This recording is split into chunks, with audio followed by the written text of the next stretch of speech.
Thursday morning. On a pleasant spring day in Melbourne, Australia, two high school boys who recently started dating sat in a quiet classroom during lunchtime. One was helping the other study for a test, but in truth, he wasn't much help. The older of the two, Hong Young, had already explained how to solve the equations on the page and proceeded to snack on the homemade spring rolls he had prepared that morning. Across from him sat his neighbor turned boyfriend, Ao. Also motivated by the prospects of food, he found his boyfriend's explanations to be less than crystal clear, not to mention Hong Young's infrequent attempts to play footsies under the table were a major distraction for the blue-haired boy. Looking up from the page of the formidable trigonometry questions, Ao's light brown eyes peered up to see his boyfriend with a relaxed smile on his face. This annoyed him. What are you smiling about? Holding a spring roll in one hand, the redhead presented the deep-fried food to his partner before speaking. I'm just thinking about how cool you look when you're focused. This flattery also annoyed him. The hell? Snatching the spring roll with his left hand, Ao waved it around in the air as he spoke before biting into it. If you have time to waste staring at me, then help me properly. Hong Young, wearing rose-tinted glasses due to their new relationship, saw Ao's irritated face as a sign of affection, causing the smile on his face to widen further. I am helping. Ao leaned back into his seat and crossed his arms. You're not. I can't think of you staring at me like that. Like what? That! With your stupid smile on your stupid handsome face.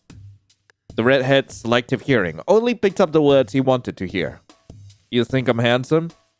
Ao snatched another spring roll out of retaliation, which his partner only found endearing. Oh, shut up! As the younger of the two crunched on the spring roll, Hong Young continued to watch his boyfriend with a look of endearment in his eyes. The two had known each other since childhood, but hadn't really gotten close until the end of primary school, when Ao and his mom moved into the house next to Hong Young's. They developed a sort of rivalry between them, being the same age and wanting to win the praise of their parents. But soon they realized they each had their own individual strengths and weaknesses, and although they were more different than alike, they respected and supported each other over the years. They formed a close bond that couldn't quite be called brothers, but was more than just ordinary friends. A few months ago, they had once again ignited the rivalry between them. The spark being a female classmate named Emily.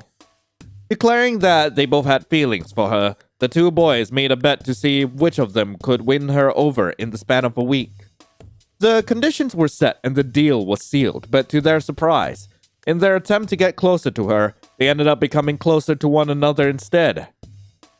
Until finally, Hong Young made the first move and stole a kiss from Ao. Shocked at first and a little angry, Ao resisted the feelings that swelled up inside of him, but he couldn't subdue them for long, as the truth of the matter is that the two had long fallen for one another. That was almost 2 months ago. Since then, their relationship had its ups and downs, but Hong Young and Ao know at the very least that they did in fact like each other. Hey. The red-haired male tapped his boyfriend's foot with his own under the table. What? We should go on a date. What? He repeated himself with more confusion. As much as Ao had wanted to change the topic, why did it have to change to this? We've been going out for nearly 2 months now, and at that time, we haven't actually gone out anywhere. I think it'd be nice to go on a real date with you soon. Hong Young gave Ao a loving smile in an attempt to convince him. But instead, his smile was met with a look of confusion. What are you on about? We go out all the time. What do you mean? What do you mean? Just yesterday, we took the dogs for a walk in the park. Last week, we went grocery shopping, and before that, you came with me to go to the library and study together. Well, yeah, we did do all those things, but they weren't dates. What? What? The two continued to stare at each other with confusion. These events were common occurrences even before they started dating. Hong Young saw most of these as errands that needed to be done, but all this time, Ao had seen every chance he had to be alone with his boyfriend as a date. Wait a minute. Don't tell me. You consider all those times to be dates? The realization hit Hong Yang like one of Cupid's arrows, causing the smile on his face to grow wider than before. On the other hand, Ao was embarrassed to realize that all this time, Hong Yang had not felt the same way. He scrambled to justify himself. Isn't it a date when couples go out together? We went out all those times, so those were dates. It's not like we did anything out of the ordinary. We used to do all those things together even before we started dating.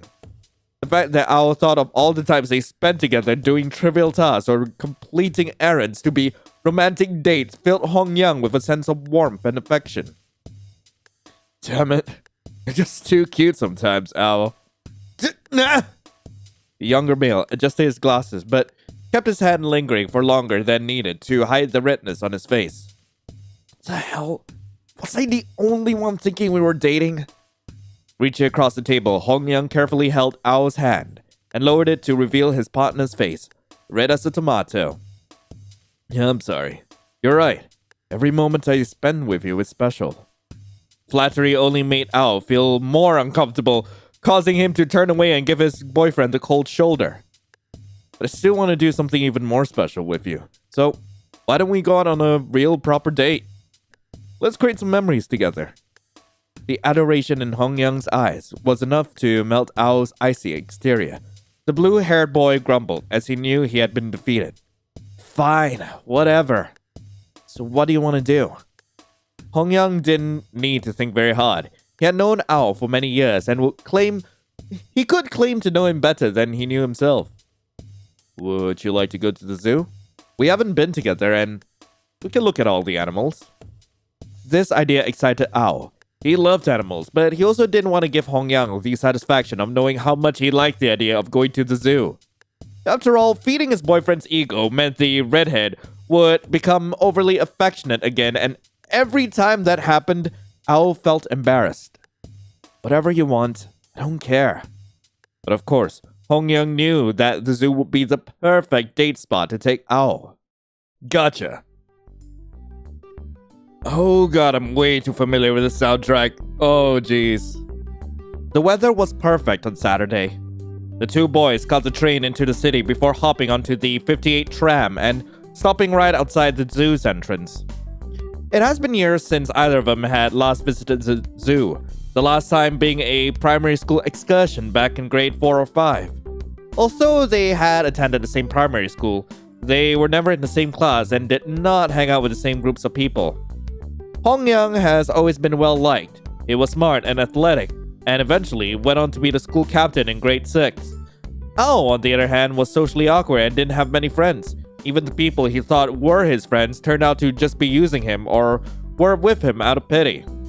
Moving next door to Hong Yang and becoming closer could arguably have been the linchpin to Ao developing the confidence he now had in himself, or to whatever little degree of self-confidence he could claim to have. We made it! Hong Yang checked the time on his phone. 11 a.m. Right on time. The boy was meticulously organized, having planned their date down to the minute. He made sure to set 2 alarms in the morning, one for himself and one to remind him to wake Ao up. To his surprise, when he went next door at 8:30 in the morning, Ao had already been awake for the past hour. I always get up early to take the dogs out for a walk. Why are you surprised? In truth, Hong Yang had hoped Ao would have been awake all night, nervously thinking about their date, and as a result, have slept in. He wanted to sneak into his boyfriend's bedroom and give him a wake-up kiss. Alas, his hopes and dreams were crushed. Because of all the times Ao had thought the two had been going on dates, he had gotten accustomed to the nights before and no longer felt nervous, even if this was going to be their first real date. There's quite a few things for us to see. Hong Yang unfolded a brochure he picked up from the front gate to reveal a map of the zoo. I looked up a map online yesterday, so I have a pretty good idea of where everything is already. The meerkats are nearby, but I know you'll probably want to see the lions first. There's the butterfly house too. That might be good. Standing about an arm's length away, Ao quietly watched his boyfriend list through the different exhibits that they could visit. He always thought Hongyang was the type of guy that liked to be in control, so he suspected the redhead had already set out a path for them to follow. Hongyang finally glanced up from the brochure and turned his attention to his boyfriend when he realized how quiet Ao has been. Where'd you like to go first, Ao? You're letting me decide? Do you want me to pick? That's not... I just thought you would have already planned a route for us to take, right down to the amount of steps and number of minutes. Hongyang arched his brow. I'm not that extreme. Am I? Ao didn't even bother hiding his snicker. Well, so what if I am? I figured I should let you decide where we go today, since it was my idea to come to the zoo in the first place. Fine. In that case... Ooh, meerkats. Let's see the meerkats. You do know that meerkats are not a type of cat, right? I know that. I'm not an idiot. The older male chuckled. All right, let's go. Hongyang guided Ao to the meerkats. The enclosure was on the smaller side compared to some of the others, only being roughly 10 to 15 square meters in size. The concrete walls, reaching up to their waist in height, surrounded the enclosure, making it possible to lean over and view inside. There were plenty of large rocks and logs, along with plenty of plants for the meerkats to interact with. Nah, they're pretty cute, aren't they? Hongyang rested his arms on the wall as he watched one of the meerkats stand up and look around. A few others were burrowing around in the dirt behind it. They're more similar to dogs and cats. Ao found one of the plaques with a fun fact on it and began reading out loud. Don't let the name fool you. Meerkats are actually part of the mongoose family. Like other mongooses, they're immune to some snake venom and have evolved to deal with the venom in scorpions. Oh, well, that's pretty interesting. They're total badasses. You do not want to screw with them. Hey, language! Ao didn't always swear. He developed it as a means for coping with his awkwardness, being influenced by his mother's boyfriend, Frank. Frank was a true blue Aussie. It wouldn't be unusual for him to drop the occasional F-bomb, even when it came to small things, from stubbing his toe against the door to complimenting Ao's mom on how great her cooking was. As a child with a mostly absent father, Ao took to Frank quickly, as the man seemed to really love his mother and treat her with the kind of respect he had always wished for her. He didn't care about how much of a foul mouth the man had. Hongyang, on the other hand, was raised to be respectable. Any swearing or talking back to his mother would result in a quick slap across the head. To avoid any scolding or punishment, Hongyang grew into a strict and responsible young man. But you're right. I wouldn't want to screw with him. But he knew he could let loose and be a little childish when he was with Ao. Hell yeah! So, where do you want to go next? Let's go visit the lions. Lions? Duh. Although his house was full of various animals, dogs, fish, birds, Ao's favorite had always been his pet cat, Noah. The orange tabby was only a kitten when Ao and his mom found him. The two had been out walking their dogs when they stumbled across the poor thing stuck in a pond. Now, Noah the cat thought and behaved like a playful dog. Ao loved his cat, and his affection extended to all animals, especially felines. I figure you would say that. Okay, let's go.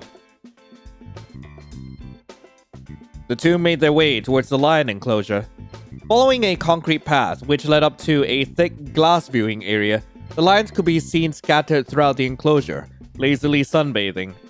One male sat comfortably close to the glass, watching the audience bask in his magnificence.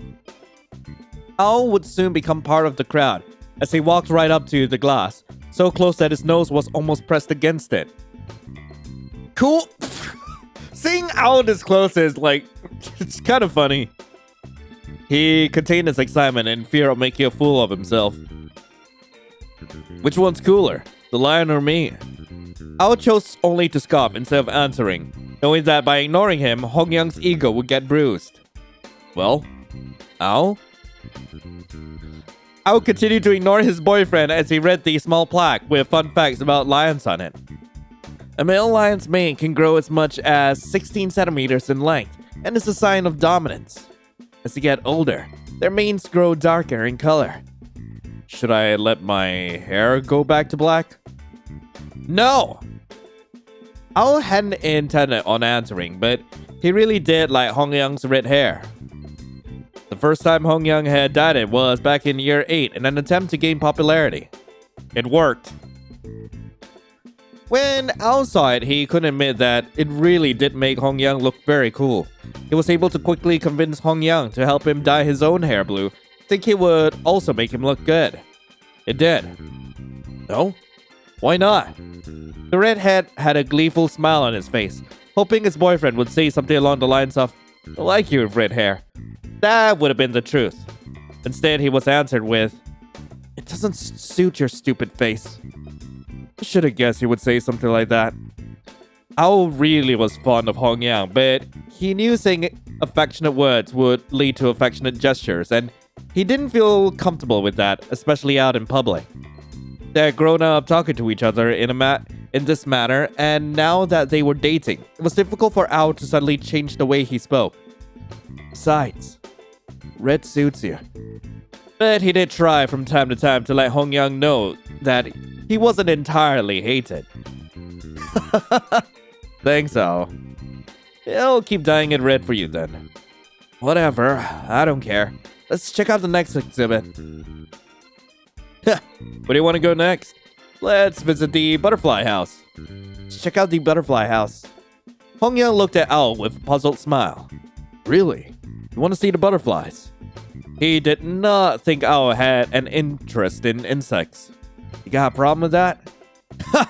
No, I'm surprised. Let's go check them out. They followed the map along the winding trail, which eventually led up to a large glass house with multiple doors that needed to be passed in order to enter. It's to keep the butterflies in and everything else out. How does that work? We enter through the first door and make sure nothing gets in, like a bird or whatever. Then we open the second door to see the butterflies. Upon entering the building, a slight gust of hot air wafted past them. The butterfly house, being made of glass, maintained the higher temperatures inside than outside. Ugh, it's so hot. It is. Why did you make me bring this extra shirt? Ao pointed to the red plaid shirt tied around his waist. It belonged to Hongyang, who had insisted that Ao wear it in case the weather dropped that day. Ao had always been better at dealing with colder temperatures than Hongyang, although the latter would still act like a concerned parent and insist that Ao take a spare shirt or jacket with him everywhere they went, even to school. It'll get chillier later tonight. Just keep it for now.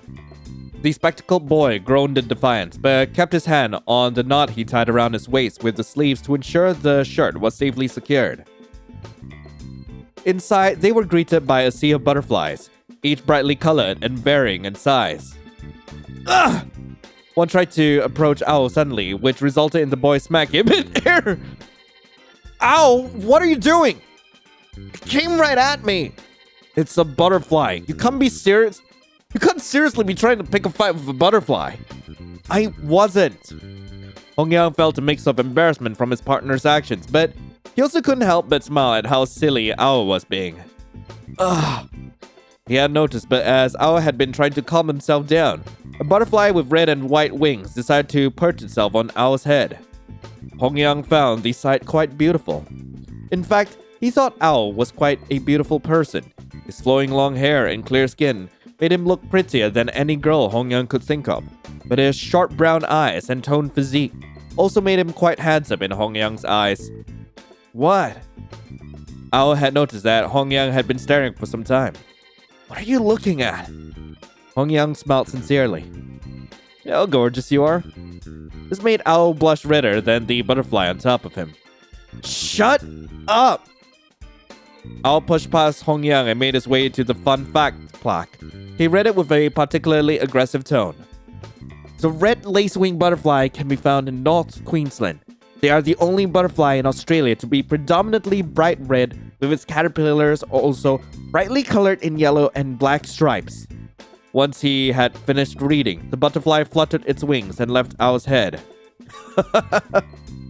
What now? Nothing. Nothing at all. Where do you want to go next, Al? Oi, show me the map. Can you ask more nicely? No. Hongyang rolled his eyes, but still handed his boyfriend the paper brochure. Thanks. Unfolding the brochure and having a quick scan, Al pointed to a location on the map and showed it to Hongyang. You want to go there? The redhead leaned over his boyfriend's shoulder, and his eyes followed Al's finger. The spectacled boy was pointing at a picture of a leopard on the map. The writing printed above his ringer read, Reptile House. Oh, you want to see the reptiles? Do you? I don't mind. His blasé response annoyed Al, causing the younger of the two to furrow his brow and pout. Hongyang, you've been making me decide where we go all day. Why don't you pick something? I honestly don't mind. I know this is you being considerate, but I can't understand what you want unless you tell me. This is a date, so you should have a say too, right? Reading people was never something Al was good at, but he could at least rely on Hongyang to always be honest with him. Are you trying to be considerate of me? I'm trying. Oh. Hongyang wanted to wrap his arms around his boyfriend, but knew the blue-haired boy wouldn't like it in public. On the best of days, he would even resist it in public. So instead, Hongyang settled for a gentle, reassuring tap on the shoulder. Let's go to the reptile house. It'll be dark inside, so what I want is... He cupped his free hand against his lip before leaning in and whispering. I want to kiss you. Is what he wanted to say, but he knew the suggestion would be outright rejected when out in public, so instead...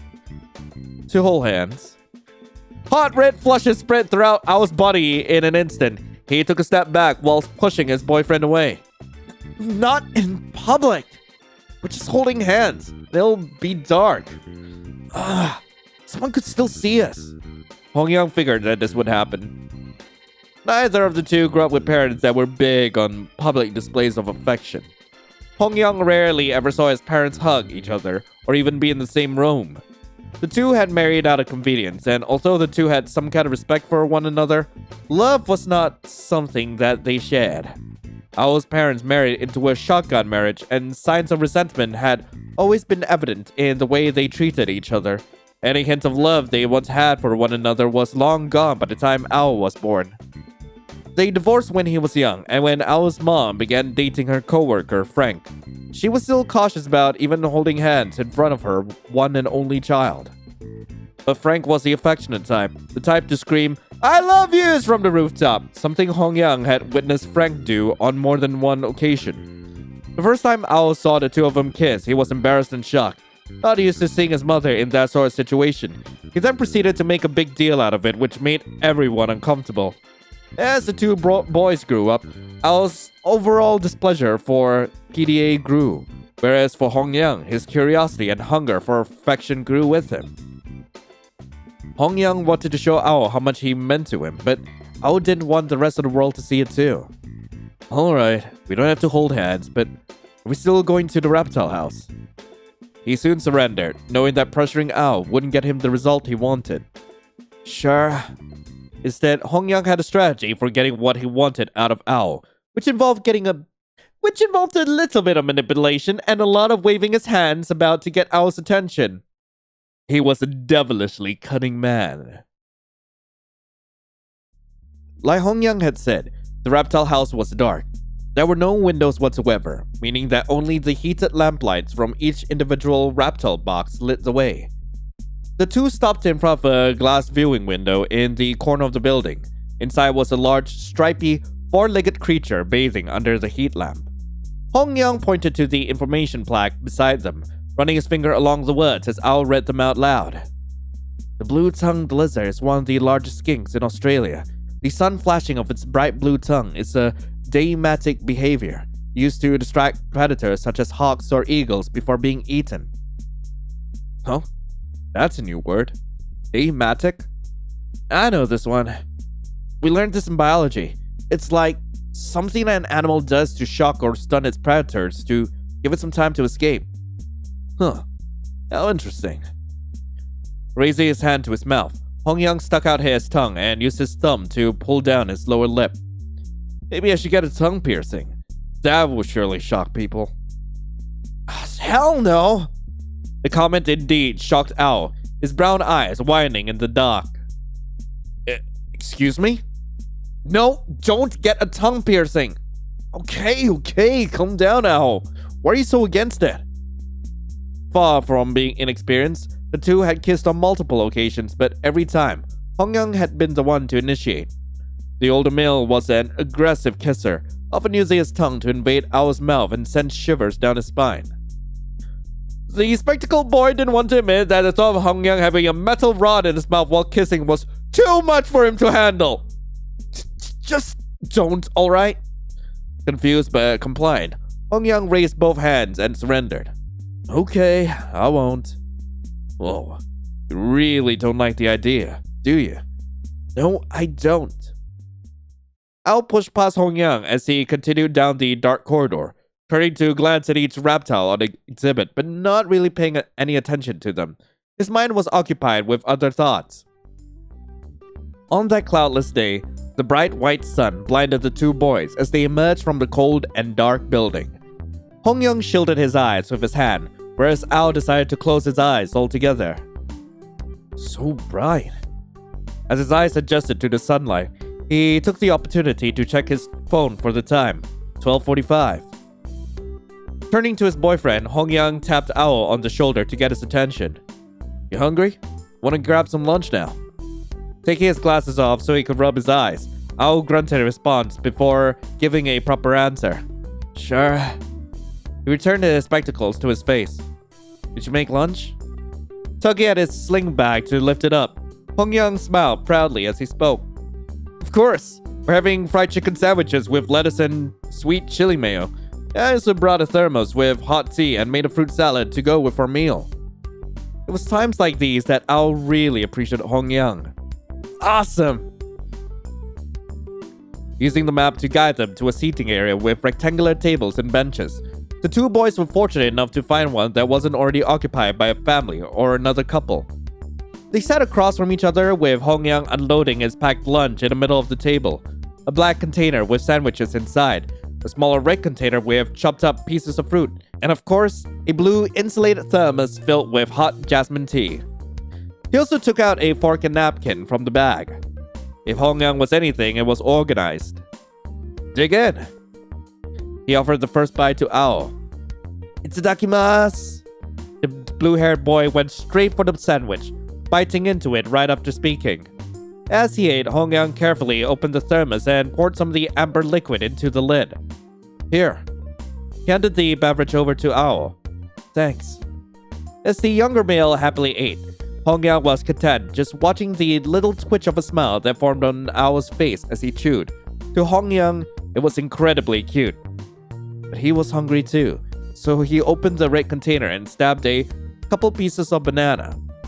As the two boys ate in silence, Hongyang couldn't help but notice the other people around them. Aside from the families, there were also a few couples walking up and about. His eyes landed on a man and woman, probably in their mid-20s. Arms linked and bodies pressed right up against each other as they walked along the path, pointing at a flock of pigeons nearby. He let his gaze linger for longer than needed. He had already stopped thinking about the couple and was already daydreaming about getting closer to Ao. The redhead really did want to get more physical with his partner. The warmth of his touch extended just beyond his skin. It filled Hongyang with a sense of elation and joy. But he believed that warmth was only felt by him, as Ao would often act cold whenever Hongyang pushed too far. He knew he had to respect his boyfriend's boundaries, even if he really wanted to cross them sometimes. Oi! The song call for attention surprised Hongyang. His eyes darted away from the couple back to Ao, seeing the spectacled boy glaring with a sharp look in his eyes. Hongyang wondered if he had done something to upset him. Or perhaps Ao noticed him staring at the couple and felt a tinge of guilt for rejecting the proposal to hold hands. He really hoped it was the latter. Yes, Ao? Arm wrestle with me. Once again, he was surprised. Excuse me? Just do it. Placing the sandwich back into the container and moving everything to the side, Ao rested his right elbow on the metal table between them and showed Hongyang a determined glare. "You're so demanding." Hongyang was confused, but he complied and rolled up his sleeve before mimicking his boyfriend's stance. The two grabbed hands and got ready. On the count of 3. 1. Sure, but why do you suddenly want to wrestle? 2. As Ao answered, his face turned a noticeable shade of pink. You said you wanted to hold hands before. It's kind of embarrassing to just do it in public, but if I use this as an excuse, then it won't look so weird. I won't mind as much this way. A sense of joy pierced through Hongyang's heart.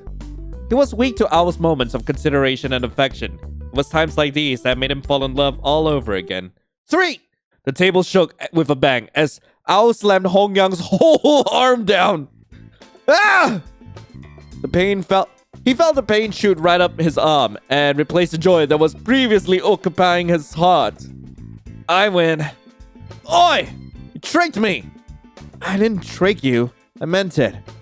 Don't believe you. I feel like an idiot for being happy when you said those sweet things just now. I demand a rematch. Fine. Bring it on, loser. It took them a little longer than usual to finish their lunch, but at the end of the day, the two were evenly matched, both winning 2 rounds each, with the last one ending in a draw as they tired themselves out. They took the train back home. Along the way, Ao fell asleep on Hongyang's shoulder, a rare occurrence. He had exhausted himself both physically and emotionally, knowing full well that he overreacted at times, especially when it comes to Hongyang. He sometimes wondered why someone as amazing as Hongyang would ever want to date someone as awkward as himself, a thought that often ran through his head. But then, the redhead would suggest something crazy like getting his tongue pierced, and Ao would remember that he has always thought of Hongyang as an intelligent idiot.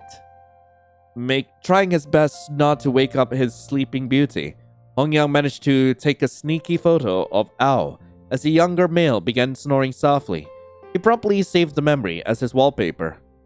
He rubbed the tender part of his knuckle that were a little bruised from when Ao showed him no mercy during their arm wrestle matches. Although the date didn't go exactly as planned, Hongyang knew that whenever it came to Ao, this was always going to be the case.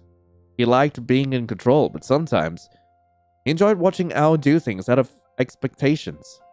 In the end, both Hongyang and Ao would consider their first date a great success.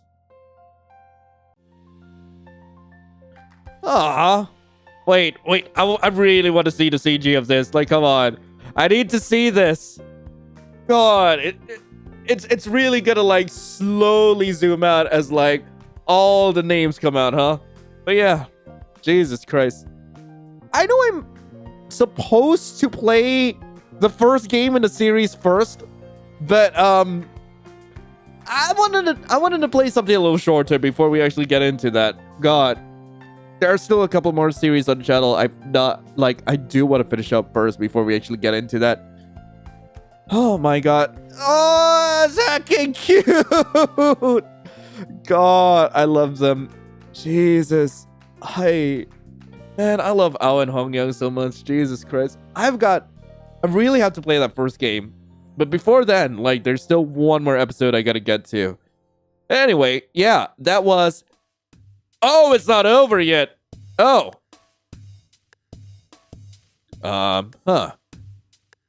MC, good morning. Oh, hi, Gom. What's going on with those two? Ao and Hongyang? I could do this all day, Ao. Me too, asshole. Language! I don't know how it started, but they've been arm wrestling all morning. Really? And who's winning? Emily carefully considered the scenario, crossing her arms in front of her chest before coming to a conclusion. I think they're both winners in this instance. Until next time.